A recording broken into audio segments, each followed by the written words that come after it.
There are several ancient plants that are still alive today and can be found in the fossil record.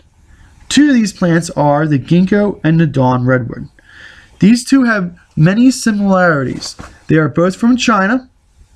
They both can tolerate extreme environmental conditions and take lots of physical punishment and continue to survive. These two plants have been recorded to be in existence before the theorized meteor strike that hit the world and devastated the dinosaurs. We call that the KT boundary when we dig in the ground and we look for layers. These plants have been alive before and after this boundary. So we can theorize that they've survived the meteorite blast. And after thinking about it a little more, we wanted to know why. How did this plant, what theories could we make to allow this plant to survive such a massive impact? A little bit has to do with where they were found and the genetics of this plant. This is what our theory consists of. Our theory consists of that the ginkgo and the dawn redwood were located in China, which is really far away from where the meteor strike hit in Central America.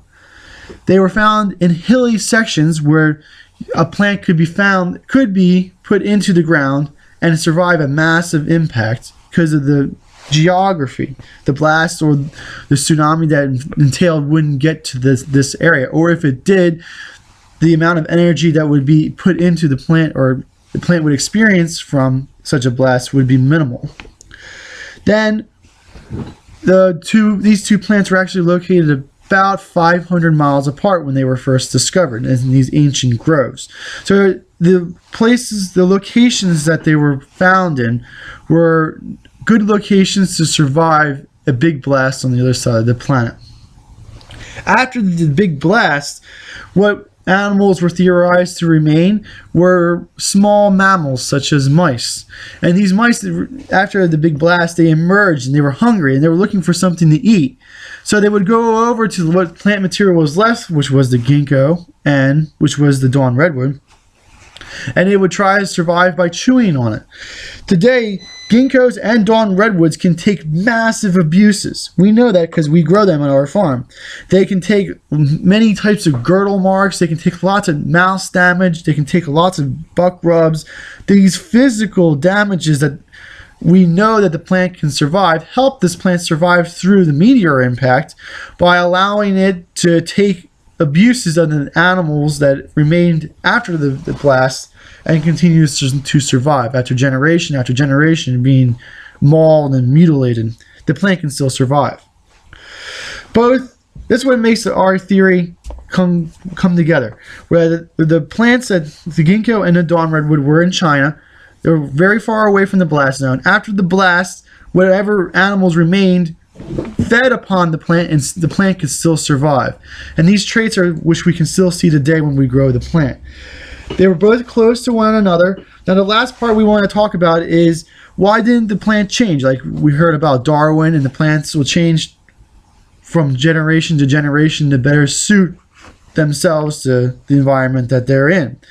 And then we theorize that the reason that they don't change is so much is that the generations that it takes for a plant to go through Darwinism may take a couple generations. Whereas ginkgos and dawn redwoods, they can live to be very old. A good example is the ginkgo can live to be up to 1,000 years old. So the generations that it takes for it to change the genetic makeup of the plant is going to take a very long time. Theorize that a gnat, whose generation can be 6 or 7 in 1 year, is going to change the genetic material much quicker than an elephant, which takes 35 to 80 years. So the rate of genetic change in the population has to do with how long it takes for the generation to go through its life cycle. Since that these plants are such long-lived plants that they don't change their genetics very quickly because of that long-lived gene that they have. So we can have these ancient plants that were found in the fossil record because they live for so long, they don't change very fast. They can tolerate tremendous amounts of abuse, and they were situated and they were found in locations that would survive a massive blast from a meteorite. If you have any questions, just give us a call. We do sell both the dawn redwood and the ginkgo at our farm here in Doylestown, Pennsylvania, and we also have another farm down in McMinnville, Tennessee. If you have any questions, give us a call. Our telephone number is 215-651-8329. Thank you.